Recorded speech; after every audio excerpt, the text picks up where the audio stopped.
Hey guys, I just wanted to come on here and talk about something that is a realization that we all have to face as men as we go through a divorce. And for many of you, you already know going through divorce can leave you devastated, blindsided, um, you know, feeling like you have no purpose or even questioning what is your life purpose in this world.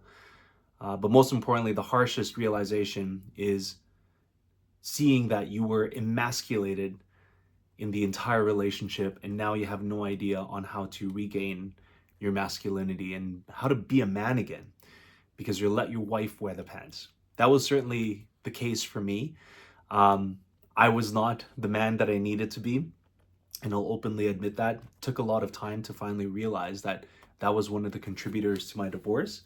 And what's interesting is that doing some deep thinking and inner work, I realized that I actually wasn't the man that I needed to be even before I met my ex. So just for some context, when I was single, before I met my future ex-wife, I was working a corporate job during the day. I was working for a great company, was with them for 8 years, was progressing up the corporate ladder. And at night, I was a DJ at some of the major clubs in Vancouver. That was a major goal that I finally achieved. And I landed residency at some of the top clubs. And so by day, it was business. By night, it was partying. And you can imagine there's alcohol, weed, women, people.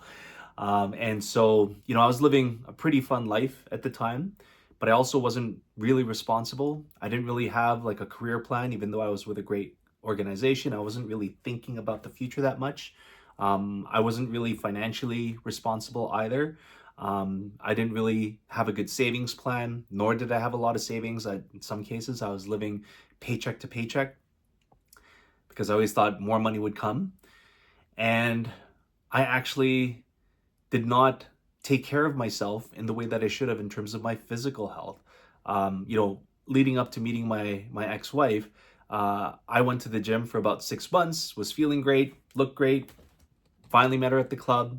I stopped going to the gym, and I focused more on spending time with her and just partying. And 10 months later, two breakups in between, and her getting pregnant, we were moving to a new place to start a new family. So I already was not in a good place as a man because I actually didn't have the foundation or the skills to lead a family, protect a family, provide for family. I mean, there's no manual for that, but I didn't have the foundation to start building that next stage for leading my partner and my children in the next few years. And so, because of that, this was a relationship where I did not wear the pants at all. I'll openly admit that. It was part of it was I believed this societal norm that this motto of happy wife, happy life, doing everything that you can to make your wife happy means that your life will be happy. And so that permeated every area of our life, of our relationship together. Um, she really led the entire relationship, and I was pretty much there to be like the yes man, like, yes, dear, yes, dear, yes, dear. It's kind of sickening when I think about it. Um, just some examples of where I really failed as a man in the relationship. Um, Whenever it came to arguments, and arguments are just a natural part. There's disagreements, and you have to kind of work through them to come to a mutual decision together. I was not good at having arguments or even debating with my ex. She even openly admitted that it runs in her family. Her mom, her sister, they always had to be right. And even though there was times where I knew I was right, and a specific example is a video I just did about something as little as towels, how to properly fold fucking towels. She had to be right. And she always had a good way of making me feel that I was like the stupidest person in the world and that I didn't know what I was talking about. And so you can imagine throughout the entire relationship, I was always kind of questioning my ability to do anything, whether that be, doing renovations in the house, or doing repairs or planning out, our vacation. Just didn't trust me at all. even though I tried. And so she always had to be right whenever we argued, and I never really learned how to fight back. And part of it was that I had this idea in my mind that like fighting back or arguing back was not being a man. It was because it almost like I almost thought like getting angry was not a mature way to deal with the situation. But in hindsight, I actually was not standing up for myself in the way that I needed to not only just be strong for myself and my family, but to also show her like, hey, I'm the man of the family. You need to listen, and that my input is just as valuable. And sometimes you're wrong too. I was not successful in putting her in her place. And so every single argument that we had, it just literally became me just taking it, being quiet, okay, agreeing even if I didn't agree, because I didn't like to deal with the conflict at the time. And when you look at real men, true masculinity, we rise to the face of conflict. That's actually what what we're built and designed to deal with, is all the adversity in life. And I couldn't even do that with my own wife and my own household. So think about that. So that's one area where I really dropped the ball and failed as a man. Another one is, again, I let her lead and control all of our finances. She was a stay-at-home mom, which is totally fine. I was the breadwinner. I went to work, but she pretty much controlled where all of the money was spent. She we didn't even have like a budget per se. She tried using a budget, but she pretty much decided what to buy, when to buy it, whether it be decorations for the house. I'd come home after work and she said, "Oh, check out these new blinds that we bought." I'm like, "Why the fuck did we need new blinds?" "Oh, well, you're not the one living at home. I'm the one who spends most of my time here, so I need to have a nice place to live." And me being the simp that I was, I'm like, "Okay, dear, yeah, you're right. I don't spend a lot of time here. I'm at work, but you need a nice environment so that way you're happy with the kids. Happy wife, happy life, right?" So she controlled all of the finances, and what's even more fucked up is that when I wanted to buy something for myself, and this could be like, it was just like getting myself lunch at work because I didn't have time to pack a lunch, or even buying myself like a t-shirt, she would get livid at me saying, "How could you be so irresponsible?" I'm like, well, first of all, I'm the one earning the money here. And second of all, I deserve to reward myself once in a while with money that I earn. Me not, and again, as I just mentioned earlier, me not being good in arguments, she told me and said, "You know what? You don't decide because you make the money. I'm the one who's controlling the finances and controlling the budget. And what you just spent has now prevented us from potentially buying groceries for the kids." Might have been true, but we had enough money. I think it was just a control thing that she wanted to have because she was so used to it. And so me being the weak man that I was, I just agreed. And deep down, I was really depressed. It stressed me out thinking, how can I not even spend the money that I was earning and letting her control it all? And so she'd buy herself nice dresses, shoes, decorations for the house that we didn't need, all this bullshit. And here I can't even buy myself a new t-shirt or treat myself to lunch or even a coffee because apparently that's going to put our family in the hole. So that was a real pain point for me, to the point where after we actually split up, I kind of suffered from something called retail therapy. So when you're deprived for a very long period of time of being able to spend money that you earn on yourself, there's a point where you just want some freedom, and you buy some nice things for yourself to finally feel like, okay, I deserve this. And don't get me wrong, you can have nice things. You can work towards having nice things. But for me, it was more emotional buys. It'd be like a nice pair of shoes. It'd be a nice watch. It'd be going out for these nice dinners, like on my own. But I wasn't doing it because I needed it. I did it because deep down I felt like finally I'm free. I can finally spend on what I want, but I wasn't being responsible with it either. So that was another area that I had to correct after I moved out. But being in a relationship where you let someone else control all the finances, and all of a sudden, once you split up, once you have that freedom, you can fall victim to this whole retail therapy mentality where you just want to buy something to make yourself feel better. And when you actually look at that definition, who does that? Men or women? Women. That's a very feminine action to do. So don't do it. I was doing it because I was not a masculine man, right? So something to be aware of, if that's something that happened in your relationship. And then the other big mistake that really led to me really being fully emasculated was I let her lead the household. I wasn't the man, so she was pretty much the one who decided everything in regards to the houses that we had. Like going from a townhome to buying a house. That wasn't my decision. Yes, I had the opportunity to go look at the house, but really it was her and her mom going house shopping, and her deciding that all of a sudden she needs a bigger space, even though I couldn't afford it. I went along with it.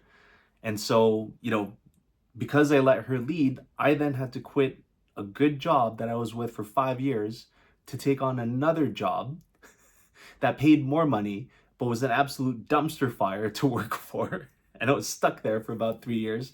But it actually added and caused unnecessary stress on top of the other bullshit that I was already dealing with at home.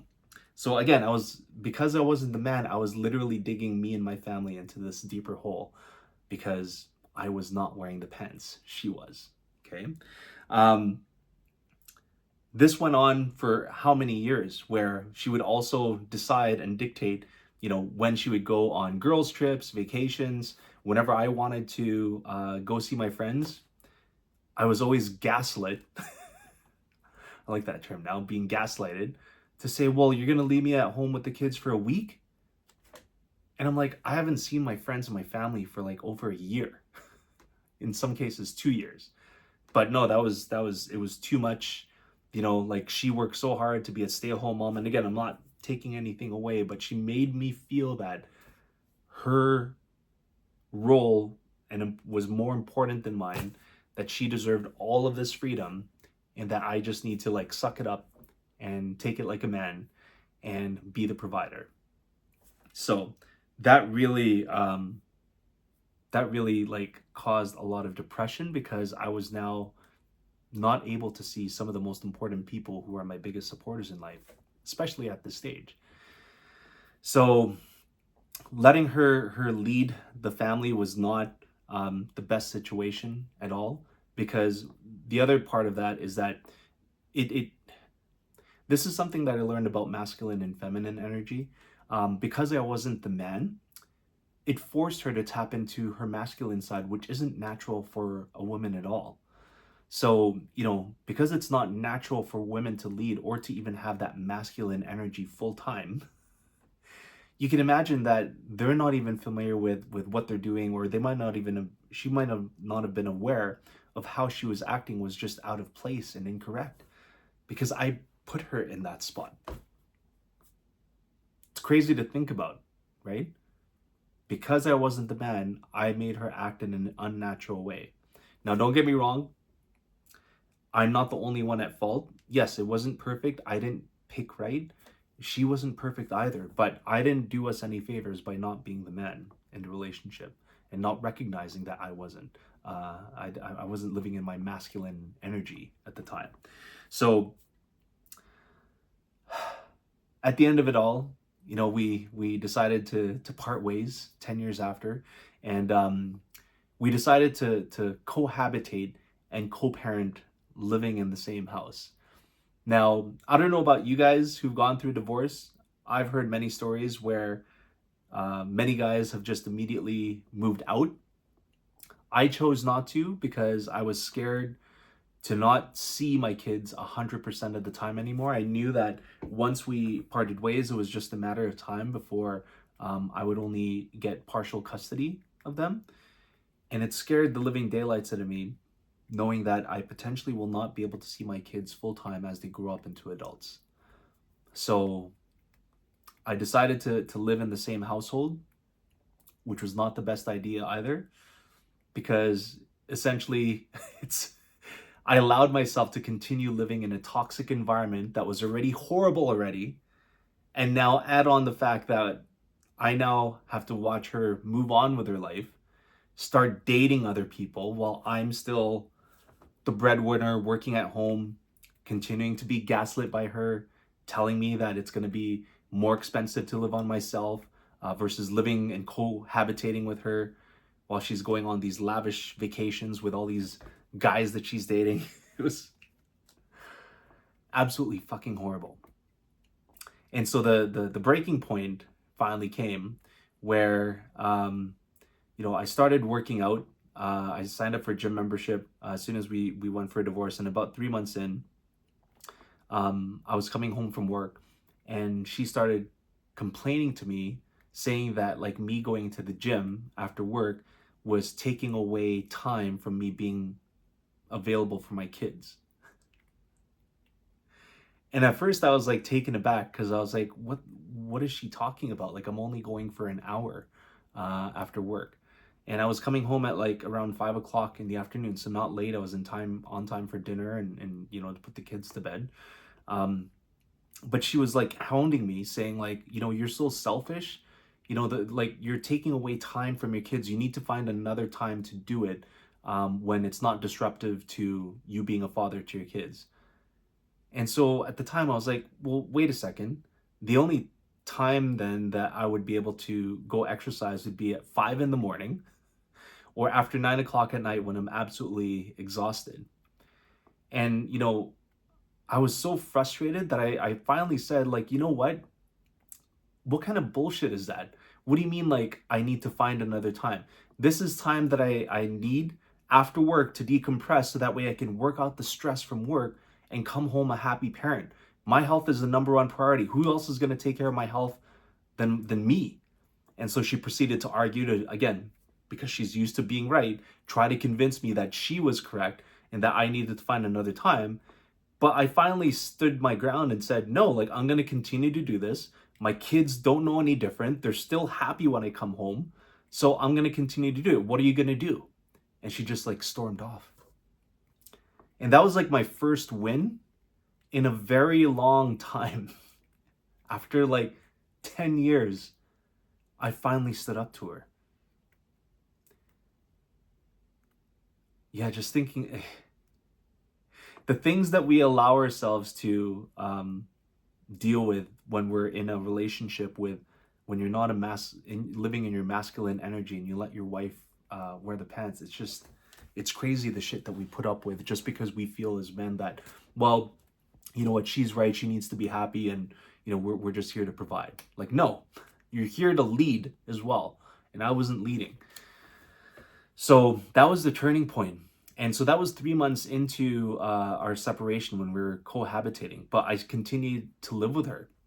I continued to watch her date while she gaslit me, telling me that my paycheck was still her paycheck.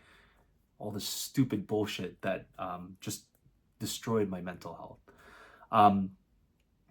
And by the time that 18 months came in, the final breaking point was I came home to see my kids playing with very expensive Lego sets. And I was like, what the fuck? Who did she buy this? And when I confronted her, turns out that her boyfriend at the time, now fiance, bought them as a wonderful as a gift of appreciation because they just started dating and just wanted to give my kids something nice. I'm like, I can't even afford these Lego sets. And these were like, at the time, these were the Harry Potter Lego sets, not just the regular ones, but the ones that were like $400, the massive castle ones. I'm like, I can't even afford that for myself or my own kids. Like, what are you showing our kids? And so I was, again, trying to challenge her and argue with her. And she was just defensive and trying to prove her point by saying that prove that she wasn't wrong by saying, oh, it's just a kind gesture, okay? Take it easy. I don't know why you're getting so angry. I'm like, what do you mean you don't know why I'm getting so angry? Like, do you not realize like what this is doing in terms of like the perception of our kids when it comes to presents like this? First of all, it's not even her birthday. Second of all, it's not even coming from their parents. Like, they didn't even earn this. Like, what are we trying to teach our children? So she completely disagreed. And I was like, you know what? I need to get out of this place. I couldn't take it anymore. So 18 months afterwards, I finally moved out.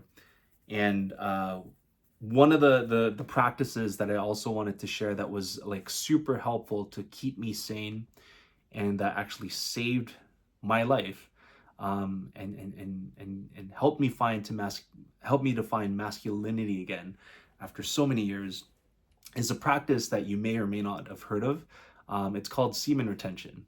Some people might know it as NoFap. That's something different. Essentially, NoFap is no corn or no watching videos, uh, no masturbation, and no orgasm. Semen retention is complete abstinence, where you prevent using a screen to release yourself, and